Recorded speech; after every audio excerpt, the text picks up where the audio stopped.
Welcome to Donmar TV News Channel, mga balita sa buwan ng Nobyembre. Si Sarah wala yatang puso kasi may complex siya. Kung siya binuli nung araw, ng kabataan niya, kaya niya ginagawa ngayon sa ibang tao. Hindi tama yun. Mali ang turo ng kanyang mga magulang.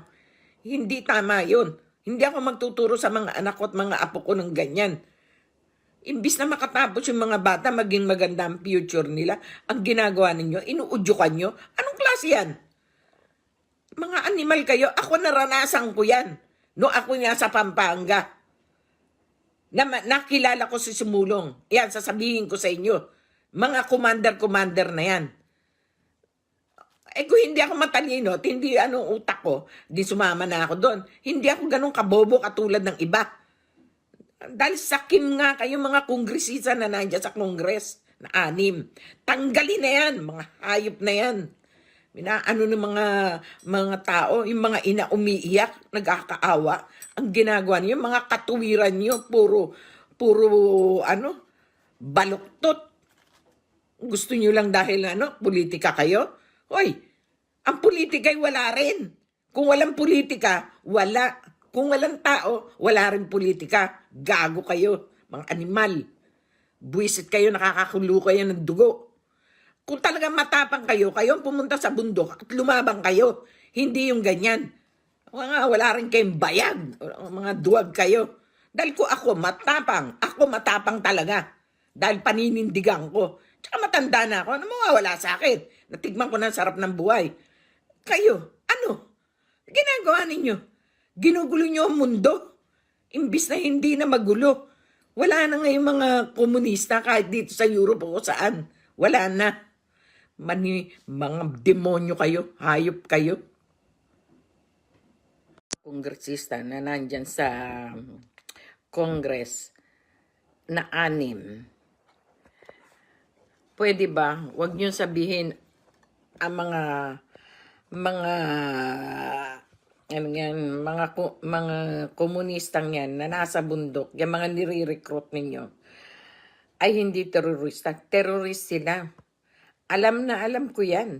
Dahil nung araw, nung ako'y nasa Pampanga, nagre-recruit din at naging kaibigan namin, mga balahok, sila Sumulong. At alam ko yung mga ginagawa nila. Pwede ba? Huwag nyo nang buyuhin ang mga bata. Para kayo magsilbi sa gobyerno kung paguguluhin nyo ang bansa natin.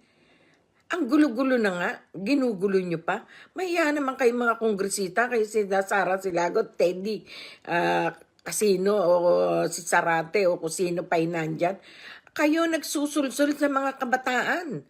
Imbis na turuan nyo na mabuti, tinuturuan nyo na masama. Hindi tama yun. Wala na ngayon mga komunist. Tapos na ang komunista. Wala na. Huwag nyo ipagpilitan ng sa inyo. Meron kayong agenda. Kaya nyo ginagawa yan. Gusto nyo makuha ang government dahil sa gold ni Marcos. Yun ang gusto nyong gawin. Kaya kayo may interes sa ni Marcos. Ayaw niyong paupuin si Marcos dahil ayaw niyong makuha ni Marcos ulit pabalik ang kanyang gold. Yun ay para sa tao, sa taong mga Pilipino. Pwede ba? Huwag niyong guluhin ang bansa. Kung lumayas na kayo dyan sa Kongreso, hindi kayo nakakatulong sa mga mamamayan. Ginugulo ninyo. Mahiya naman kayo. Ano yan? Mga kabataan, inuudyukan nyo ng mga pagre-rebelde? Tama ba yun? Bakit yung mga anak nyo hindi nyo udyukan at dalhin nyo sa bundok? Lumabang kung saan? Nang mamatay kayo pare-pareho lahat.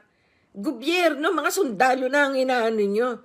Karapatan ng mga sundalo na protektahan nila ang mga tao. Kaya nga tayo may sundalo para ilaban sa mga masasama kung sino mag-aano sa atin, sa bansa natin Inuudyukan nyo? Nakikita ko hindi dahil sa gusto nilang ang makatulong ang gobyerno na walang ginagawa. Ako nasa ibang bansa, nakikita ko kung anong tinutulong ng presidente. Kayo lahat gusto nyo umupo Mga demonyo talaga kayo, mga kampong kayo ni Satanas. Mga hayop kayo. Kayo ang nag-uudyok dyan sa Kayong mga kongresista na nandyan sa Congress, ang ginagawa ninyo, talaga katakawan nyo sa pera, kasakiman ang nasa inyo. Wala kayong pakialam kung yung mga bata ay mamatay. Wala kayo nun, wala kayong puso. Mga satanismo kayo, hindi kayo naniniwala sa Diyos. Mga hayop kayo.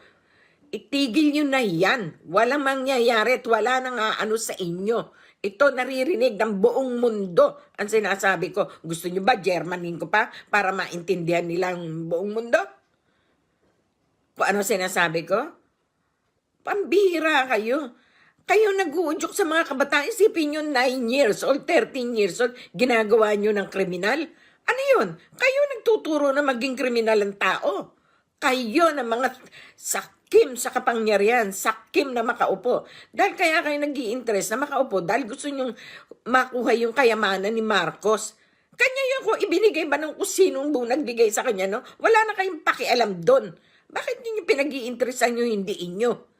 Di maggawa rin kayo ng sarili nyo, magpayaman kayo.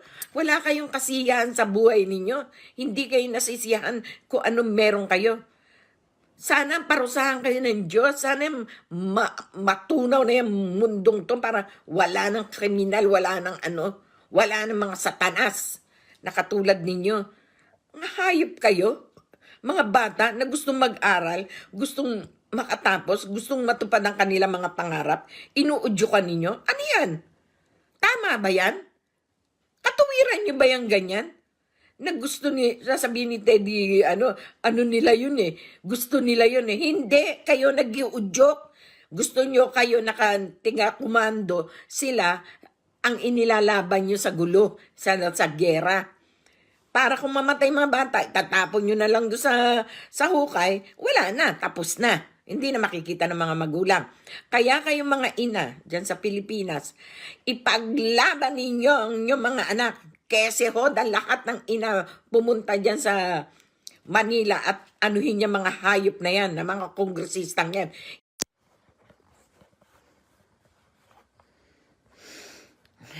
Tama kayong mga magulang. Diyan sa Pilipinas, sa UP, nagrarally ngayon.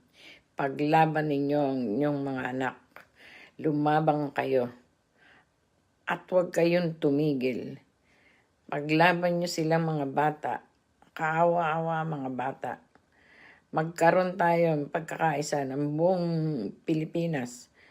Ipaglaban ang mga anak ninyo para matigil na yan mga komunistang yan.